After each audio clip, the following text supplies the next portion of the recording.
It's not very often that a TV show or book series gives me a reason to wake up and binge content until my blood clot medication is pushed to its limits. But, now that the channel is making a little bit of money, I was finally able to afford a free month of Hulu and check out Shogun, an epic story about cultures colliding, political betrayal, honor, loyalty, and a reminder that life isn't that bad when you consider that no one's ever asked you to perform seppuku because you sneezed in the wrong place or time. That's why in today's writing lesson, we're going to look at Shogun as a whole, looking at the central character struggles and how they contribute to the conflict within the show, how the highs and lows of each episode link together to form the rising action for the entire series, how the story's themes are presented in dialogue and action so that they are present while not overbearing. And with each point, we'll be going over tips and tricks to incorporate these skills into your own writing. So let's get things started and chop the head right off this list with point number 1, creating and weaving character arcs. When we first meet our main character, John Blackthorne, he is stranded in the middle of the ocean in such dire straits that his ship's captain puts in his resignation, and the remaining crew are a few moments away from quitting on the spot as well. So, not too different than your normal carnival cruise. But, before the ship's captain calls it a day, he and John have a brief conversation about suffering, and why there is no need to keep going when one has led a full life, to which John says, "Nah, man, it'll be fine." At this stage in the story, we don't know who John is, where he is, what he wants, or why he wants it. And while I ask myself these same existential questions on a daily basis, for a story, we want to know something about John so that we have a reason to invest in him, which is why the brief conversation with the captain takes place. While we may not know John's reason for pressing forward, we do know that he is willing to suffer in order to attain whatever that reason is. This is his fundamental drive, an underlying character trait conveyed subtly so that it doesn't detract from the story, and, better yet, contributes to John's character while telling us, the audience, absolutely nothing more about him. Think of presenting your characters to the audience like it's a first date. Not the part where they say you should just be friends and leave you to pick up the check, but rather the part where you vet her against the mail-order brides in your shopping cart.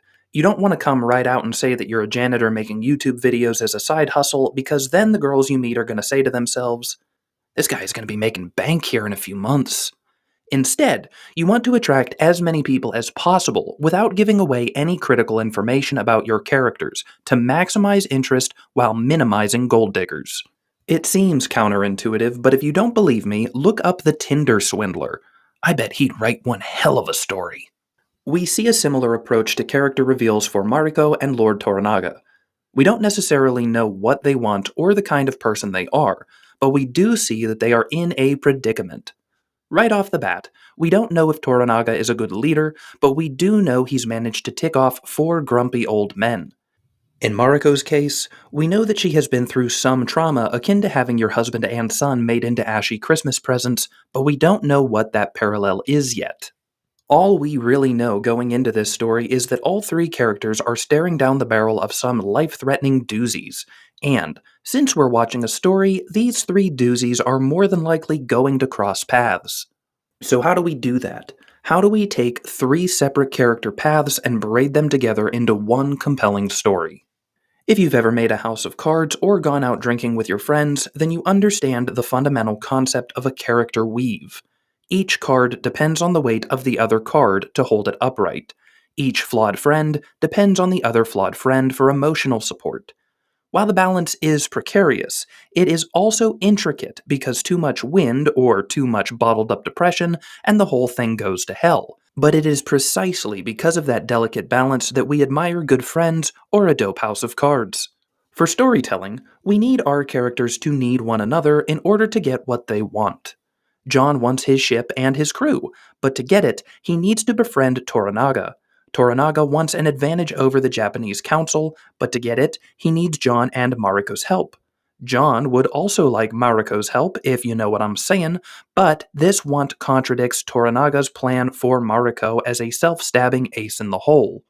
As you can see, we have transactional relationships where 2 characters come together through mutual benefit, and we also have oppositional relationships where 2 characters are at odds because they want 2 different outcomes. I'm not positive where romantic relationships fall on this spectrum because all of my romantic relationships are both transactional and oppositional. So just remember when telling your stories that love is hard, so it's best to stay in your room and spend all of your free time with imaginary people. Anyway, once we establish this weaving of interdependent character wants and needs, we can start giving this struggle form by creating the highs and lows of each episode and the series as a whole, which brings us to point number 2. Use weaving relationships to increase story tension and push the narrative forward. Like the love triangle between you, your imaginary friend, and your ninth grade physics teacher, the relationships within your story need to create and relieve tension. If one character in your story makes life easier for your main character, then another character has to make your main character's life hard for the same reason. Let's get you guys some examples. Toranaga promotes John to the level of Hatamoto, which is nice until you consider the contempt it draws from Yabushigi and Omi. I'm guessing I said those names wrong. Moving on. Likewise, Mariko gives John a big thumbs up for becoming a Hatamoto instead of dying in service to Toranaga like an idiot, only to learn, surprise, her husband isn't dead yet, and now we have to settle this with a sake drinking trick shot competition. Nothing good happens to John without something incrementally worse happening to him as a consequence.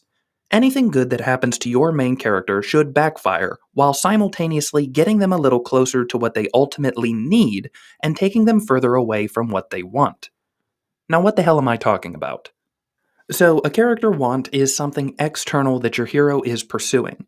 Maybe a boat, maybe a samurai's wife. It's something tangible that they can acquire. A character need is something internal, like adopting a philosophy or learning a hard lesson about life. For example, let's say you want to write a best-selling book, but you need to realize going outside is still important. You want to travel the world with your storytelling entourage, but you need to leave your room and imaginary friends behind in order to do so. You want to hit the like button, but you need to conserve your energy for writing your story outline later on. What your hero needs stands in the way of everything that they want, but your hero is still too short-sighted to realize this for the majority of the story. In Shogun, every step John takes to get himself closer to leaving Japan with his boat and crew pulls him deeper into the mud of Toranaga's conflict and emotional struggles with the ladies, which is something we can all relate to. It's like quicksand, where the harder your hero tries to get what he wants, the further away from said want he finds himself. How Shogun accomplishes this is threefold, either by a relationship betrayal, an unexpected consequence of something good, or an unpredictable mishap. Betrayals are straightforward ways of increasing tension.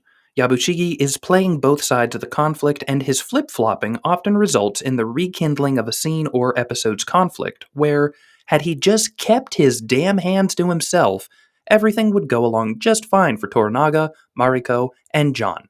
He's fun though, I like him, let's keep him around.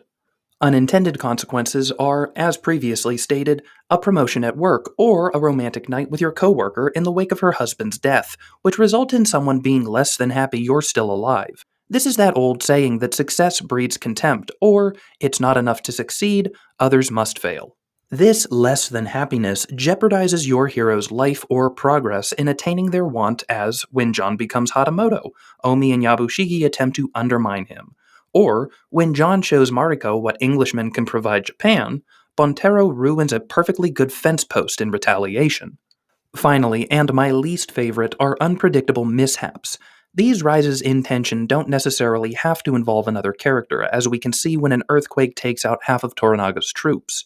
Similarly, we can view Nagakato's slip-ups as unpredictable mishaps which successfully increase story drama, tension, and my newfound fear of rock gardens. Shogun uses a combination of all three elements to dig John into a deeper and deeper hole over the course of the story. Betrayals which jeopardize Mariko put John's emotional state at risk. Unintended consequences which place Toranaga's grip of power at risk put John's physical state at risk. Unpredictable mishaps cause John to question his own philosophies and play into the story's themes of perseverance despite suffering and finding something beyond oneself worth dying for. By creating a character system where each character outcome is heavily dependent on the others, and also using these relationships to build tension in the storytellers give us opportunities to explore the emotions and guiding principles of our heroes with depth and understanding, Which brings us to point number 3. Use relationships and conflict to emphasize a theme. So, I'll be honest. I care about a story's theme about as much as I care about women's rights and Tide Pod TikTok trends. I care very, very much. But only when they're done well, which is almost never. So imagine my surprise when I realized a show about pirates, samurai, and one extra thirsty busho had some profound lessons in storytelling. At its core, Shogun is a story about 4D chess where each character tries to outmaneuver their adversaries to gain power, solidify their legacy, or just stay alive. Additionally, there are layers of war, violence, the futility of both, the search for meaning in life and freedom, duty, God, or functional depression. And frankly, if you're not looking for these layers, you won't see them. But if you do look for them because you're a story nerd like me, oh God, it's like swimming in a pool of cinnamon toast crunch. Slightly soggy, of course, otherwise it would cut the ever living shit out of you. Now, I've said it before, but your story's theme typically takes care of itself. You don't need to shove it into your story like a body into the trunk of your Prius. If your characters have beliefs and values, and you don't strawman your cast, some type of theme should start to arise. What I loved about Shogun's themes was their subtleness. John, in a brief conversation with his captain, states his desire to persevere through struggle, which is a character trait we see in every single character good, bad, chaotic, neutral in the story. But then, as we go a layer down into John, not like that, we learn about his past. He's a pirate. He left his 2 children before they were born so that he could make a name for himself as the first Englishman to set foot in Japan. He successfully shafted his crew in this endeavor, and we start to see that John Blackthorne is a man driven by selfish glory at the expense of any sort of responsibility to his men or his children. Well, I mean, okay, whatever, that's a character flaw. No, it's so much more than that, because he finds himself in a world where his sense of self preservation and glory are more foreign than the Japanese language is to him or the language of love is to me. Ironically, beautifully ironically, the woman he falls in love with has the opposite perspective. Mariko believes her life is a piece of property for her husband and lord to use as they please. Hers is a life not just in service, but in straight up utility. I've had pieces of toilet paper with more self respect than Mariko, but this extreme perspective is used to counter John's outlook on life, and it is beautiful. It poses the question: do you live your life for yourself and your own selfish gain, or do you live your life in service of others to the point where a very deep belly button piercing is expected of you at the drop of a hat? Now, normally, my guppies of the writing world, these opposing views are given by a story's antagonist, and that's totally bueno. But consider for a moment how much harder this message hits John because the philosophy is held by the woman he loves. A woman he loves and a woman who does not see the value in herself beyond a bargaining chip. Also, just appreciate the irony. The person that leads John to consider a purpose outside of his own glory is a woman that sees very little value in her own life. I mean, hell, I've been in some horrendously screwed up relationships, and Shogun hits more accurately than a cannonball to the. Not only does this philosophical question pull at our hero because it contradicts his life's philosophy, but it torments him because it threatens the life of someone he cares about. And, not even for 1 second, do I feel like this battle of philosophies is contrived, forced, or faked. It's a legitimate difference in worldview held at the time between East and West cultures, dovetailed beautifully into a masterfully written story. More of this. We need more of this, people. Sonata, keep doing your thing. And for the rest of you, start doing your thing. Take this into consideration when writing your own stories. Think about what conversations your characters can have, what ideas they hold that contradict one another, and how powerful that message can make your story. How that message can challenge and oppose your hero in their pursuit of what they want and need. And how the challenging of your hero's philosophy gets tested with each tension building setback. So, go get your notebook and sit yourself down in a comfortable chair to binge Shogun, or go write your own story and make it the best one possible. Subscribe and stuff, because there are other videos, but this one's over. The end.